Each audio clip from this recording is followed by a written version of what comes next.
சூர்யா இல்ல அடிப்படையில் இன்னைக்கு இந்த 2 நாள்ல நடந்த விஷயங்கள் எல்லாத்தையும் ஒரு 3 வரியில நம்ம சுருக்கி பார்க்கலாம். ஒன்று வந்து அவர் அம்பேத்கர் அம்பேத்கர் அம்பேத்கர்னு ஒரு 5-6 முறை திருப்ப அந்த வார்த்தையை பயன்படுத்தினது, அந்த பயன்பாட்டில் இருந்த தொனி அது ஒரு நக்கலான துணி. இன்னைக்கு வந்து ராமசாமி அவர்களும் சரி, பாஜகவை சேர்ந்த தோழர்களும் சரி, இன்னைக்கு நாடு முழுக்கவும் சரி, கடுமையான விமர்சனங்கள் எழுந்த பிறகு அந்த நக்கல் துணி நார்மல் துணியா மாறிடுச்சு. இது ஒன்று.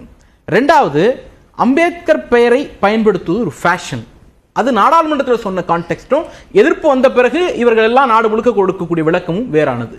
மூணாவது, மிக மிக மோசமான ஒரு விமர்சனம், அம்பேத்கர் பெயரை சொல்வதற்கு பதிலாக நீங்கள் கடவுளின் பெயரை சொல்லியிருந்தால் கூட சொர்க்கம் கிடைத்திருக்கும். இந்த மூன்றுக்கும் என்ன பதில்னு கேட்டதற்கு பிரதமர் பதில் சொல்லியிருக்கிறார், உள்துறை அமைச்சராக இருக்கக்கூடிய அமித்ஷா பதில் சொல்லியிருக்கிறார், நாடு முழுக்க பாஜகவினுடைய ஸ்போக்ஸ் பர்சன் பதில் சொல்லியிருக்கிறாங்க, இந்துத்துவவாதிகள் பதில் சொல்லியிருக்கிறாங்க. இந்த கேள்விக்கான பதிலை தவிர எல்லாத்தையும் சொல்லியிருக்கிறாங்க. நேரு என்ன செய்தார் தெரியுமா, 60களில் காங்கிரஸ் என்ன செய்தது தெரியுமா, 80களில் என்ன செய்ய தவறியது தெரியுமா, அவன் கையை பிடிச்சி இழுத்தான் தெரியுமா, இதைத்தான் பேசிக் கொண்டிருக்கிறார்களே தவிர இப்படி அவமானப்படுத்தினீர்களே, அவைக்குள்ள அம்பேத்கர் மீதான உங்களுடைய வன்மத்தை காட்டியிருக்கிறீர்களே, இதற்கு என்ன பதில்னு கேட்டதற்கு எந்த நேரடி பதிலையும் சொல்லாமல் அன்றைக்கு அது நடந்தது இன்றைக்கு இது நடந்ததுன்னு எதிர்த்தரப்பை நோக்கி குற்றம் சாட்டுகிறது மட்டும்தான் அவர்கள் செய்து கொண்டிருக்கிறார்களே தவிர நேரடி பதில் இதுவரைக்கும் இல்லை. இல்ல சார், அம்பேத்கர் குறித்த காங்கிரசினுடைய கருப்பு வரலாற்றை அமித்ஷா அம்பலப்படுத்தினார், அதனால இதை திசை திருப்புறாங்கன்னு பிரதமர் சொல்றார். இல்ல, ஆக்சுவலி பிரதமரும் சரி உள்துறை அமைச்சரும் சரி இந்துத்துவத்தை ஏற்றுக்கொண்டவர்கள், இதுல மாற்று கருத்து இல்ல. பாஜகவுக்கும் இருக்க போறதில்ல, ராமசாமி அவர்களுக்கும் இருக்க போறதில்லை. அம்பேத்கர் அடிப்படையிலே இந்துத்துவ தத்துவத்திற்கு எதிரானவர். ஏன் வந்து இந்த விமர்சனத்தை நாங்க மீண்டும் மீண்டும் வைக்கிறோம் அப்படின்னா, அம்பேத்கருடைய இயர்லி ரைட்டிங்ஸை விட்டுருவோம். ஏன்னா இவங்க என்ன சொல்லுவாங்கன்னா, முன்னாடி அப்படி சொன்னாரு பின்னாடி மாத்திக்கிட்டாரு அப்படின்னு கூட இவங்க ஒரு நியாயம் சொல்லலாம். 1936 அந்த காலகட்டத்தில் அந்த மண்டல் இதுல போயிட்டு அவரால் வாசிக்க முடியாமல் இருந்த அந்த உரையாக இருக்கட்டும், அது அனிகிலேஷன் ஆஃப் கேஸ்ட், சாதி அழித்தொழிக்கும் வழின்னு நாம டிரான்ஸ்லேட் பண்ணி போட்டு 36 தொடங்கி ரிடில்ஸ் ஆஃப் இந்துசம்னு ஒரு 54 கடைசியா எழுதினது வரைக்கும் இருக்கக்கூடிய அந்த 30 ஆண்டு ஒர்க்கு கூட தூக்கி ஓரமா வச்சிருவோம். கடைசியாக அவர் 1956 டிசம்பர் மாதம் இறந்து போறாரு.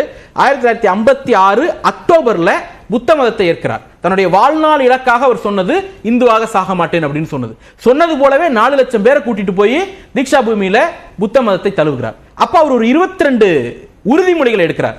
அது ஏதோ போதனைகள் கிடையாது, அது மற்றவர்களுக்கு சொன்னது கிடையாது, அவரே அவருக்கு எடுத்துக்கொண்ட அவருடைய ஃபாலோவர்ஸ்க்கு எடுத்துக்கொண்ட உறுதிமொழி. அந்த உறுதிமொழியில் சிவனையோ விஷ்ணுவையோ ராமரையோ கிருஷ்ணரையோ இன்னும் வரிசையா கடவுள்களை எல்லாம் பட்டியல் போட்டு இவர்களை நான் கடவுளாக ஏற்க மாட்டேன் அப்படின்னு சொல்றாரு. அவங்க அடுத்து இவங்க என்ன சொல்லுவாங்க, புத்த மதமே அவர் தான் புத்த மதம் தள்ளிவிட்டாரேன்னு கேட்டோம்னா அதுவும் எங்களில் ஒரு பகுதி தான், அவர் வந்து விஷ்ணுவின் அவதாரம் தான் புத்தர் அப்படின்னு இந்துத்துவாதிகள் விளக்கம் சொல்லுவாங்க. இவங்க இப்படி சொல்லுவாங்கிறது அம்பேத்கர் முன்பே யூகித்த காரணத்தினால தான் அவருடைய 5வது உறுதிமொழி தெளிவாக சொல்கிறது, புத்தரை விஷ்ணுவின் மறுபிறப்பு என்று சொல்வதை நான் நம்ப மாட்டேன். அதோட நிறுத்தி இருந்தா பரவாயில்ல, அப்படி சொல்லுவது ஷியர் மேட்னஸ், அடிமுட்டாள்தனம் அப்படிங்கிற வார்த்தையை பயன்படுத்தி விமர்சிக்கிறார் உறுதிமொழியில. அதாவது என்ன சொல்றாரு, RSS சார்ந்தவர்கள் அம்பேத்கரோடு நின்றிருக்கிறார்கள், அவருக்காக தேர்தல் பணி வரைக்கும் இருக்கிறாங்க. அம்பேத்கர் இந்துத்துவாவை எதிர்த்தவர், ஆனாலும் அவர் சொல்லக்கூடிய மக்களுக்கான விஷயங்கள் என்றால் அதை இம்ப்ளிமெண்ட் பண்ணிருக்கோம். இந்த அரசாங்கம் செய்திருக்கிறது, பிரதமர் மோடி பண்ணிருக்கிறாரு. காங்கிரஸோ எதிர்கட்சிகளோ எப்போது தேவையோ அப்ப மட்டும் அம்பேத்கரை பயன்படுத்துறாங்க அப்படின்னு ஒரு விமர்சனம். அதாவது நீங்க ரெண்டாவும் இருக்க முடியாது, அம்பேத்கரியவாதியாகவும் இந்துத்துவவாதியாகவும் சேர்த்து ஒருவரால் இருக்க முடியாது. ஏன் அப்படின்னா, இந்துத்துவவாதிகள் கடவுளாக நம்பிக்கையாக வைக்கக்கூடிய எல்லா விஷயங்கள் இருக்குல்ல, இது எல்லாவற்றையும் அந்த 22 உறுதிமொழியில் உடைத்தெறிந்து விட்டு போனவர். நான் ரிடில்ஸ் ஆஃப் இந்துசத்துக்கு போல, ரிடில்ஸ் ஆஃப் ராமா கிருஷ்ணா அதுக்கு போகல, அனிகிலேஷன் ஆஃப் காஸ்டுக்கு போல, கடைசியாக அவர் இறப்பதற்கு 2 மாதத்திற்கு முன்பு சொல்லிட்டு போன அந்த 22 உறுதிமொழிகளில் இந்துத்துவவாதிகள் எதையெல்லாம் நம்பிக்கைன்னு சொல்லி முன்வைக்கிறாங்களோ, எதையெல்லாம் ஃபாலோ பண்ணணும்னு சொல்லி முன்வைக்கிறாங்களோ அத்தனையற்றையும் எதிராக நின்று பேசியவர் அவர். அப்படி இருக்கும் பொழுது அந்த சிந்தனைக்கு நேர்மானவர். அவர் கான்ஸ்டிடியூஷன் தான் இந்த நாட்டை வழிநடத்தும்னு சொன்னார். பிரதமர் மோடி என்ன சொல்றார், ராமர் தான் இந்த நாட்டின் கடவுள், ராமர் தான் இந்த நாட்டின் வழிகாட்டி, ராமர் தான் இந்த நாட்டின் நம்பிக்கை, எல்லாவற்றையும் உச்சமா போய் ராமர் கோயிலை திறந்து வச்சுட்டு அவர் சொன்ன வார்த்தை ராமர் தான் இந்த நாட்டின் சட்டம்னு சொன்னார்.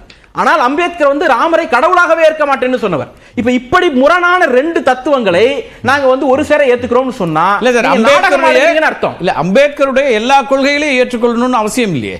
ஒரு கட்சி அல்லது ஒரு ஆட்சி அம்பேத்கரை நாங்க ஃபாலோ பண்றோம் பாலிசிஸ்லன்றாங்க. உதாரணத்துக்கு நான் இப்படி எடுத்துக்கிறேன், தமிழ்நாட்டில் பெரியார் அவர்களை ஏற்றுக்கொள்ளக்கூடிய பலரும் இறை மறுப்பை ஏற்றுக்காம மற்ற விஷயங்களை அவர் ஃபாலோ பண்றவங்களும் இருக்கிறாங்க. அப்ப அது மாதிரியான ஒரு விஷயமா அதை அவங்க பார்க்க மாட்டாங்க. திராவிட இயக்கத்துக்கும் பெரியாருக்கும் வருவோம். திராவிட இயக்கத்துல பின்னால வந்த கட்சிகள் திமுக இருக்கட்டும், அதிமுக இருக்கட்டும், இவர்களுக்கெல்லாம் சமூக நீதி அதுதான் மையம், பொலிட்டிக்கலா அவங்களுடைய ஐடியாலஜியோட மையம். இதுல பெரியாரோட யாரும் முரண்படல. ஆனால் இந்துத்துவவாதிகள் பாஜகவினுடைய அடிப்படையே இந்து ராஷ்டிரம் தான், இந்துத்துவம் தான் அவர்களுடைய மைய கோட்பாடு.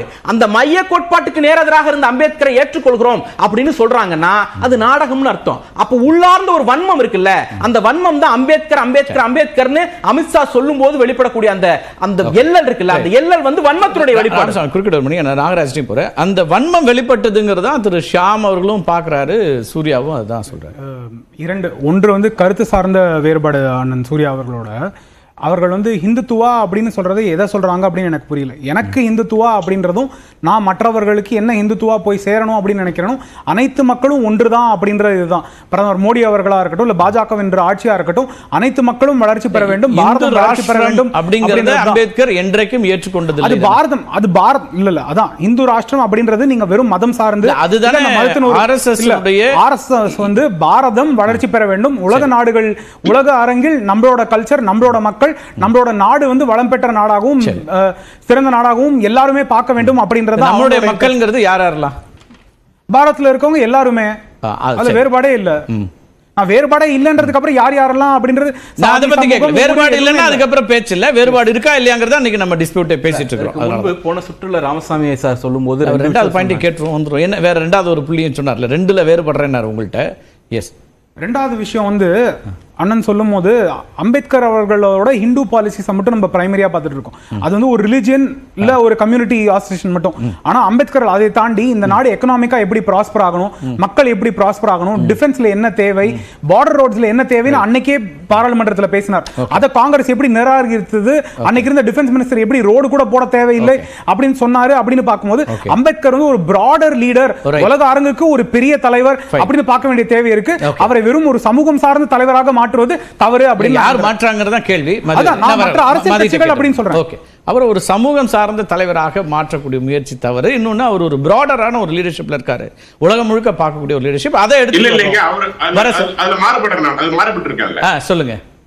இல்ல, அவர் ஆக்சுவலா இந்தியாவா தன் சமூகமா என்று கேட்கின்ற பொழுது அவர் தெளிவா சொன்னது, எனக்கு என் சமுதாயம் படுகின்ற கஷ்டம், குறிப்பாக தாழ்த்தப்பட்ட மக்கள் படுகின்ற கஷ்டத்தை என்னால் பொறுத்துக்கொள்ள இயலவில்லை. அந்த வெறுப்பு தான் அவருக்கு இந்து மதத்தின் மீதே வெறுப்பு உண்டாச்சு. ஏன்னா எந்த அளவுக்கு அவர் மிகவும் தரம் தாழ்ந்து நடத்தப்பட்டார். குடிக்க தண்ணீர் இல்லை, எங்கு சென்றாலும் தங்க அனுமதிக்கவில்லை. அவர் மிக மிக மோசமாக நடத்தப்பட்டார்.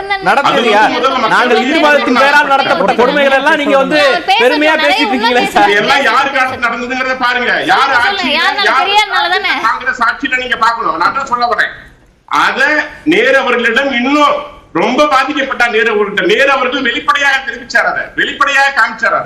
அவரை தோக்கடிக்கணும், அரசியல் சாசனம் முயற்சி பண்ணார்.